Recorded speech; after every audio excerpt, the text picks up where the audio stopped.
Oh boy, what's the date? It is the 8th. Hey everybody, today is Friday, March 8th, 2019. As usual, it's me, Jake Baldino, here to talk about the video game news, the stuff that has been going on this week. It's been quite a week. The first bit of news is Anthem, which, as you probably know, has been a dunk fest recently. I'm not here to dunk on it, but I am here to talk about a recent concerning issue regarding people playing on PlayStation 4. If you haven't been keeping up, essentially it's been going around that Anthem has been causing PlayStation consoles to crash and often hard crash and need to be powered down. There's also been one or two reports of it completely bricking a console, although that hasn't been corroborated as much, but generally there are just some issues with it shutting down the console. Now, after this has blown up, BioWare has taken to the internet to confirm that Anthem on PS4 is receiving crashes and powering down consoles. To be fair though, they have insisted that it hasn't bricked any consoles. They haven't experienced that, but they've also announced that they have identified the issues and that they're going to be putting out a patch next week to possibly fix it all. You guys probably know how I feel at this point. I'm not the biggest fan of Anthem, but I do respect people that are having fun with it. But I do think on the other side, this is something that should have been identified. This is a big problem, and I think for them shipping it out and you paying money for it, a game shouldn't crash like that. It shouldn't affect your hardware the way it is. I think that's pretty unfortunate, and honestly, it's just another black eye that they didn't need. That on top of, if you guys have been following the problem with loot and damage numbers, apparently there's a bug that causes one of the early weapons in the game to be more powerful. Like, that's stuff that should have been figured out, should have been sorted, should have been tested from day one. It's not an early access game. But of course, I want to pass this off to you guys if you are playing Anthem on PS4. Have you experienced an issue like this? Are you holding off and not touching Anthem again until after it gets updated? Let's talk. But it's some other interesting industry news. Thanks to some new rumors and some reporting by Windows Central in particular, it does look like we're getting a new Xbox One console. It's just a new model number. It's a new Xbox One that is going to have no disk drive. Of course, this has been rumored and suggested for a while, and now it seems most likely. The report stating it's going to be available for pre-order and announced mid-April and shipping in May. Apparently, it's going to be called the Xbox One S All Digital Edition, and I'm very curious to see what you guys out there think, because there's a lot of ways you can approach something like this. On the one hand, a lot of folks playing on PC barely use their disk drives anymore. I know I don't. I don't even have one on my newest PC build. But on the flip side, relying on all digital does set a scary precedent. I sound like a broken record. I've talked about this a million times before, but I'm not into the idea of streaming games to your console or the all streaming future, because not everybody out there has good internet for that. The infrastructure just isn't there for some parts of the United States and other countries abroad. So I think the way they're doing it right now is smart, more of a test. They're putting it out there. If there's somebody out there that does want to get that, they can. But honestly, it seems like they still need to rely on some sort of physical media for the time being. I know some people might think that that's going to hold back next generation hardware in a way. I get that. But on the flip side, relying on something all digital, I think is a good idea in practice, but it's just not there yet. I also am curious to see if, like, by them not including a disc drive, they're going to be able to get the cost of this console down even more and get new consoles into new players' hands. I don't know. I think it's all weird. Like I said, props for Microsoft for trying a new experiment, you know, but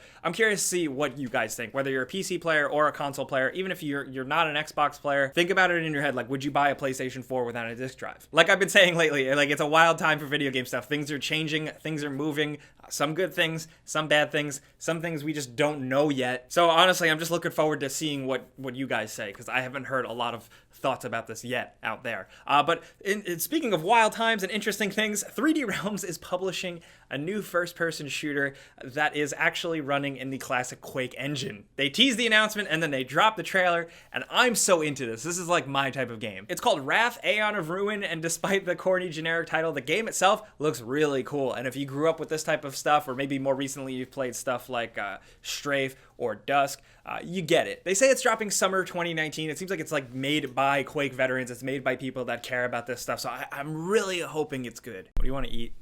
I don't know. What do you want to eat? I'm dying. What are you thinking? Taco Bell? Yeah. Can we get Taco Bell brought to us? Can you get Taco Bell delivered?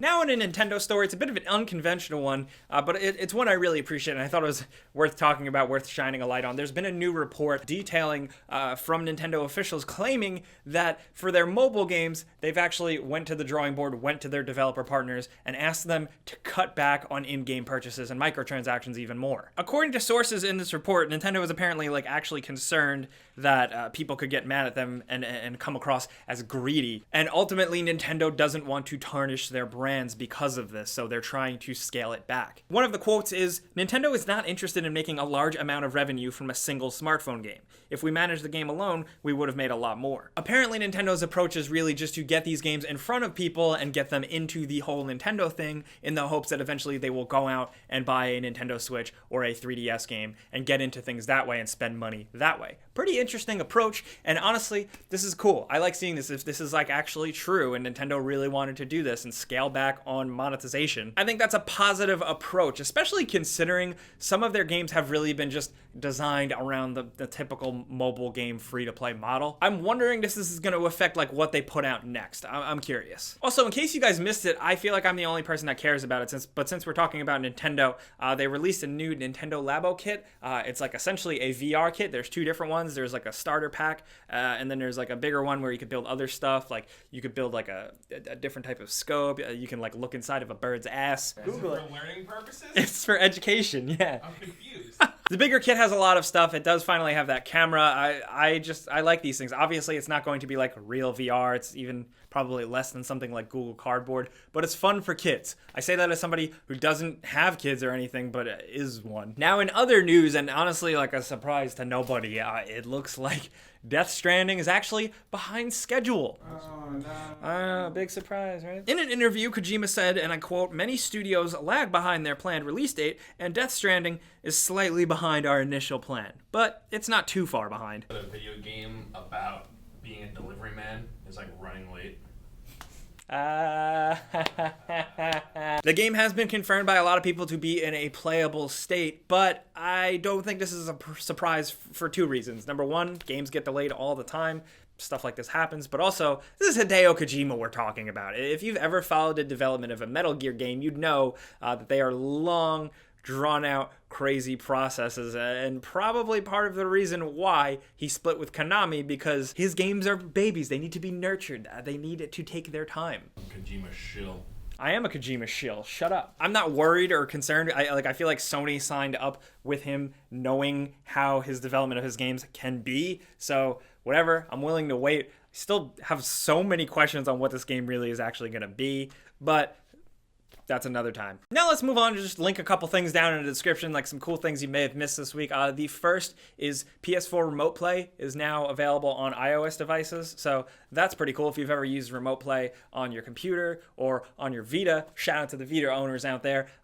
This is a thing now on your phone. We haven't experimented with it here yet, but I do want to know what you guys out there think. Link below, we also have a pretty lengthy gameplay trailer for Ready or Not, which looks like a good kind of alternative to something if you like Rainbow Six Siege style of like tactical gameplay of breaching and clearing and stuff like that. We've also got a bunch of new hands-on impressions and previews of both Days Gone and Sekiro, which both sound pretty good. People have come away with good impressions so far, so check that out. And also, I linked this. It seems like IGN captured most of it, but it's a bunch of intros from Mortal Kombat 11 for Johnny Cage and Cassie, and they're really, really good. But now, of course, we got to talk about Cyberpunk 2077, because you guys always ask if there's any news, so any tiny little update we can get, we'll give you. So the first thing is they put out a video with PlayStation. It's kind of like a developer diary, behind the scenes type of thing.